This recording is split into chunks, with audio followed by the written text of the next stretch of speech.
बहुत पहले एक अद्रिका नाम की अप्सरा हुआ करती थी। अद्रिका स्वभाव से इतनी चंचल थी कि उसका पैर कभी भी एक स्थान पर नहीं टिकता था। इसलिए वो हमेशा अप्सरा लोक से निकलकर धरतीलोक आ जाया करती थी।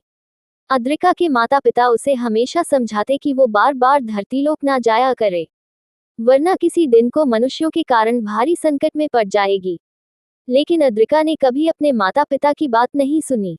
वो हमेशा धरतीलोक जाती रही और अपनी चंचल हरकतों की वजह से कुछ भी उटपटांग चीजें करती रही। अद्रिका को जल क्रीड़ा बहुत पसंद था। वो जब भी धरतीलोक आती मन भरकर जल क्रीड़ा करती। एक दिन जब अद्रिका यमुना नदी में जल विहार कर रही थी तो उसे एक ऋषि नदी में संध्या वंदन करते दिखे। खेल खेल में अद्रिका ने जाकर उस ऋषि की पूजा आराधना भंग कर दी, जिसके बाद उस ऋषि ने अद्रिका को उसी जल में मछली बन जाने का श्राप दे दिया। ऋषि के शाप से देखते ही देखते अद्रिका एक मत्स्य कन्या बन गई। अब मत्स्य कन्या बनी अद्रिका ना तो फिर से युवती बन सकती थी और ना ही कभी अपने लोक वापस जा सकती थी। अद्रिका को बार बार उसके माता पिता की कही बातें याद आने लगी जो उसे धरतीलोक जाने से मना किया करते थे। लेकिन अब कुछ नहीं हो सकता था। ऋषि के शाप के कारण वो अब मछली बन चुकी थी। अद्रिका एक भूल तो कर चुकी थी, अब वो दूसरी भूल नहीं करना चाहती थी।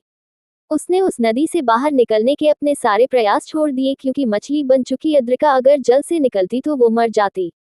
अंततः उस मत्स्य कन्या ने अपने मछली जीवन को स्वीकार कर लिया और उसी प्रकार रहने लगी।